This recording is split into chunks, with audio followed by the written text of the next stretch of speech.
Welcome to episode 3 of the hit show Off the Shelf. These are always a disaster. That people hit play and then quit out of the video. Click onto it by accident. Yeah, and then they're like, Oh, what is it? what? The I don't want to only watch views that we this. ever Episode 3 of Off the Shelf. Then we'll play the title video.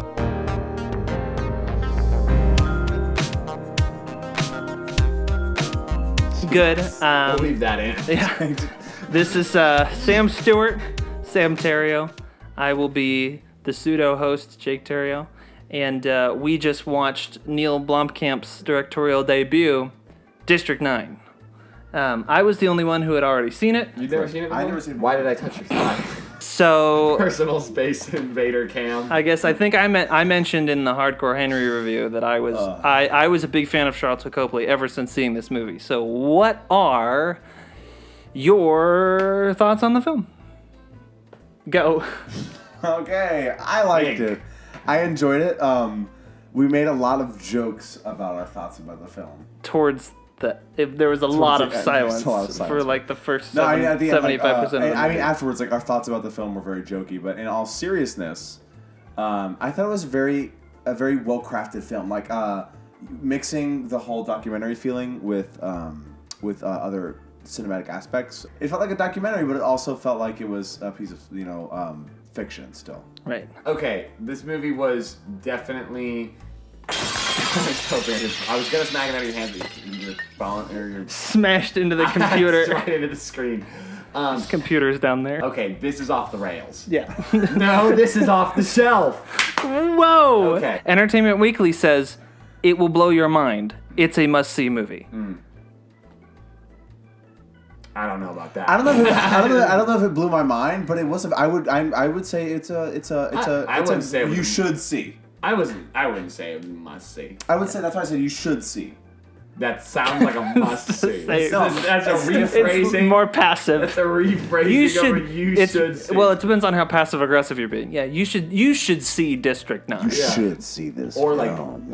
you must is a command. That's just passive aggressive. No, I wouldn't say. I mean, it was good. I know you didn't really care for Elysium. I would put it in the same category as Elysium for me. Whereas I liked it. Mm-hmm. I thought it was interesting. It didn't blow me away. Well, the thing about it is, it's not exactly the kind of film that you'd go back to as a really fun watch. Like I really like a lot of sci-fi tends to be, where you go watch and you're like, oh, that was a really fun movie. Like this was a much more thoughtful. Well, it's definitely a darker movie, and I can see the difference is actually it's thinking about it between District 9 and Elysium. Mm-hmm. You can tell that he, like you said, the pacing in this movie is a little bit slow. Mm-hmm. He swung the opposite way, trying to fix the problems that this film had with Elysium, and he just ran into a different set of problems. Yeah, because District 9 it's paced on the slower side. It's 112 minutes, and the middle portion definitely is a lot slower than most modern sci-fi. Arriving Just stay at focused. destination, please ensure your vest You ready, is securely Thomas? fastened and any weapons are switched to safety. Okay. Yeah, that's it. That's the signal. Doors will now open. Please mind the Thomas, steps.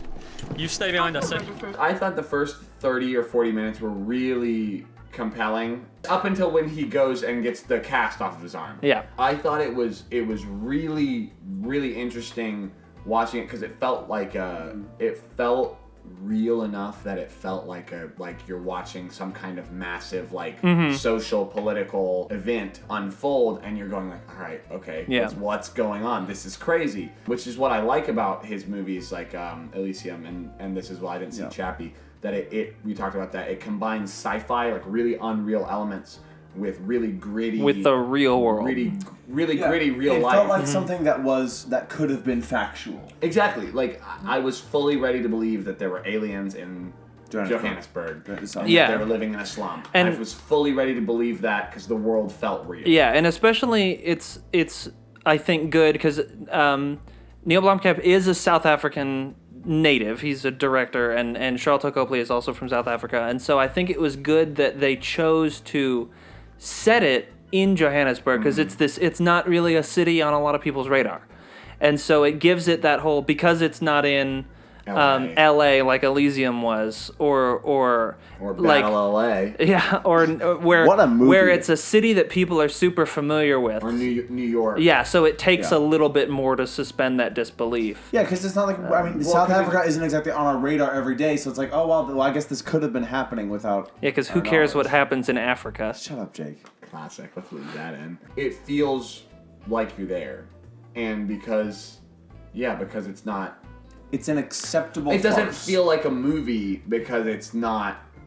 It's not set. Every movie is LA. Every Yeah. movie is London. Every Yeah. movie is Paris. Every movie is New And York it's not City. it's not like a crazy futuristic version of any of those places either. Like how in Star Trek it's always like super future San Francisco. Yeah, sure. The only thing the only thing that makes it sci-fi is what's coming into Earth. Is- It's not anything that Earth already has. The spaceship. Exactly. That's what I mean. Like a monolith. it's not like it's it's a not like monolith. Star Trek or other.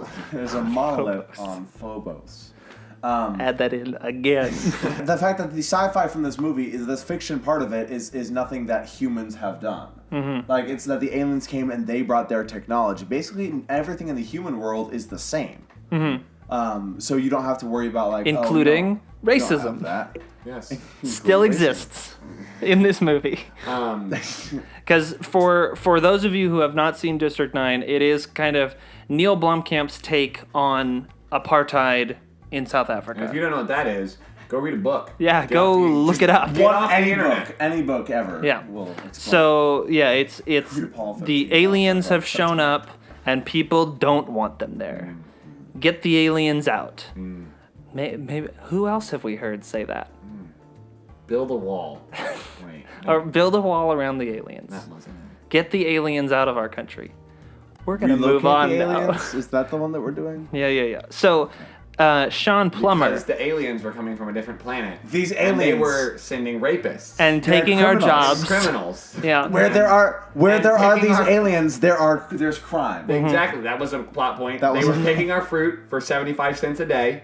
Yeah, And that is what's ruining our economy.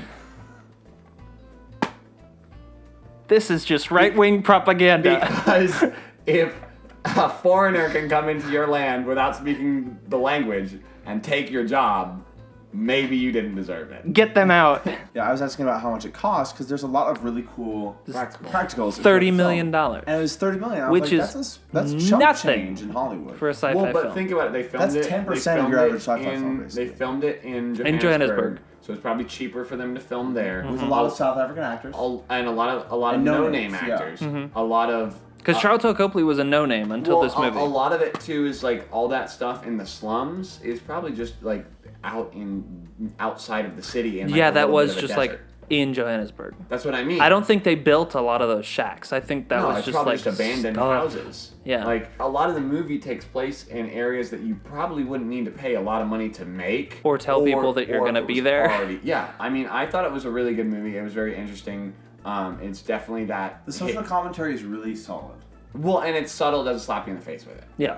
It's interesting. I mean, if you didn't walk into this movie thinking apartheid, you may not walk out of it thinking apartheid. No, you probably wouldn't. In any way. Jake, I'm just thinking about this.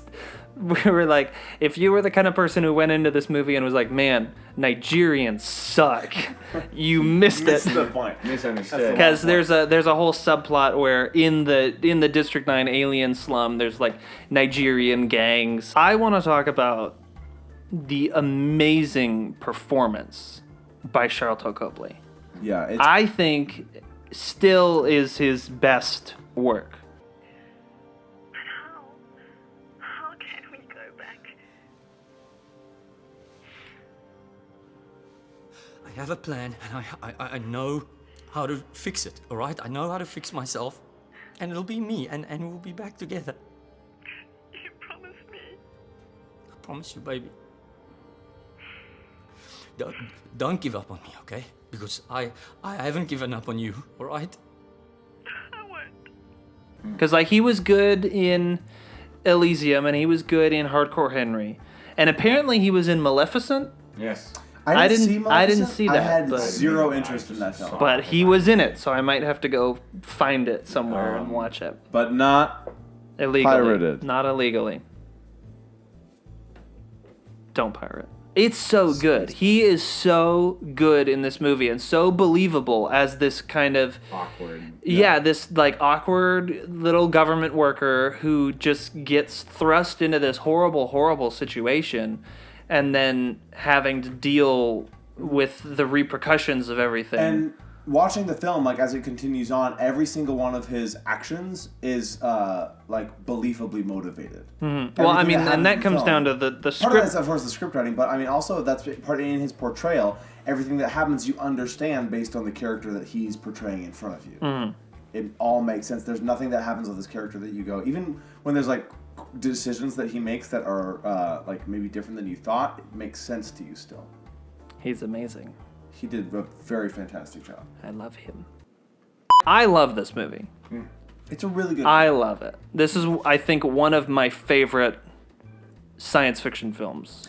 I don't know ever. if I would say that, but you really like. I would Vickers, say so it. that's I'm the saying Vickers. I would know. say it. And I'm saying I would I not. would say it. But I did really enjoy it. Because, I mean, Let me have my movie. It's of modern science fiction. I think it's one of the better. Well, it's original, and it's not a and it's not a attached- I reboot. was thinking like, well, you've got things like Prometheus, but that's coming off of that's riding on the coattails Mm-hmm. of. Well, first of all, it's Ridley Scott, so it's a Mm-hmm. big name director. So he's involved with Morgan, though.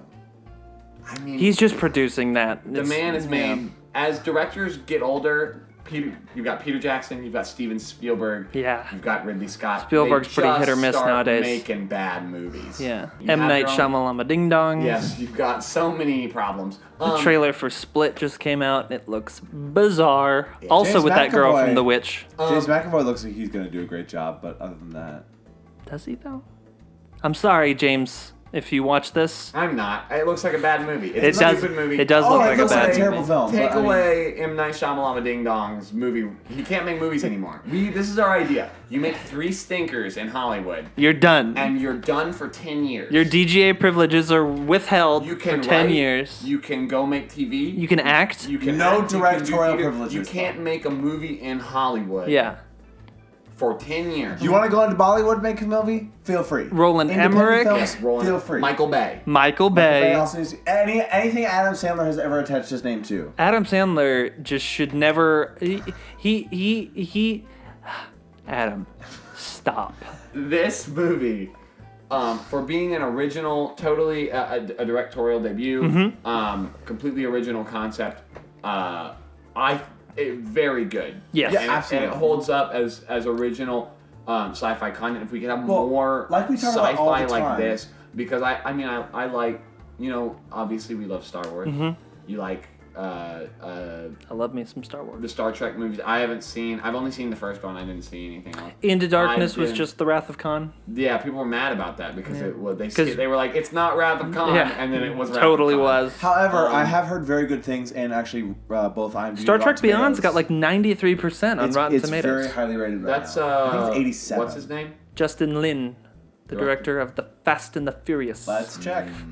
So District 9 is really good. Yes, I enjoyed it. Let's. I'm gonna 84%. try to drag this back on track. 84%. It is so interesting because, like we said, it does start out as a more documentary type feel, and I've watched the behind the scenes, and they talked. I can't remember what camera they used for the documentary, but it's just some sort of like handy cam thing, and then they used one of the Reds for the more cinematic type stuff, which is like a legit film camera, and it's interesting how it's all kind of woven together, and I think that was what set it apart initially, and that's what starts to ground it in the believability is the style in which it's shot. It is more it's kind of run and gun in the same kind of way, to a lesser extent, like the Paul Greengrass does in the Bourne films, because he was a director that came from a documentary background and then started doing narrative features. And I think that's one of the things that helps the film along. No, yeah, the one pull quote on that's a simply stunning, edge of the seat, adrenaline charged sci-fi action thriller that will leave you breathless.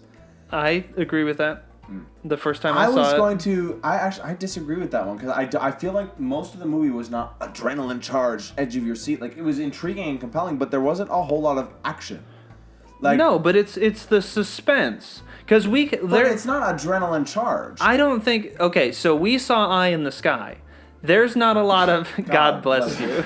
There's not a lot of action-packed sequences in that movie, but my adrenaline was pumping towards the end of Eye in the Sky. That movie ratchets up the tension. I think what it does differently, though, this movie, it lulls in the middle.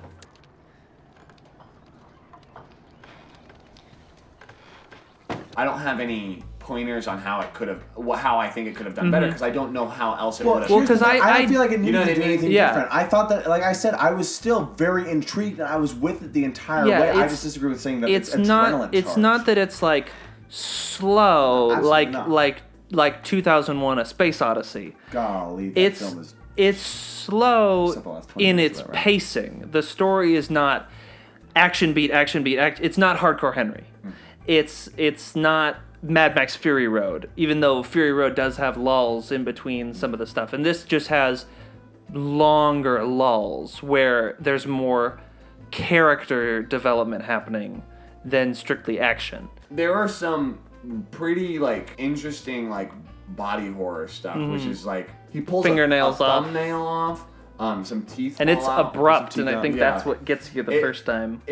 There's some really good, like we talked about, some really good practical effects and some Really good Including makeup. all the makeup that they mutilation do on the arm that really starts to get to you when you look at it. It's pretty grotesque. Yeah, Yeah, all of his, like, at one point he's messing with his, and like he peels a huge chunk of skin off because he's got like prawn coming out of him. When he pulls the thing off his chest, it's over his he's, like, shoulder looking in his mirror. in a broken, smudged mirror. Yeah, And so It's you not just like that get scene like in, little glimpses. That one of scene it. of Black Swan that I've seen where she's like got the hangnail and just peels it all the way back on her finger. Darren This is Aronofsky. right in on Natalie Portman's finger on that one. I would recommend District 9.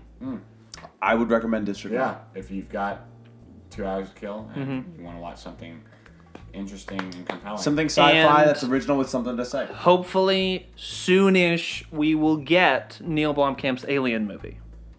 Yeah. Yes. Ridley Scott, just get your That's dirty retconning- mitts off it. Retconning movie 3 and out. 4, right? Get your movie out. Yeah, yes. it's retconning 3 and 4. It's what I getting thought. it's retcons 3 and 4. It When are we gonna get a Predator movie that does that? Predators is The the Predator. Predator comes out Shane Black's The Predator. either the end of next year or the beginning of the year after. Yeah. It's either end of 2017. I'm looking or- forward to that.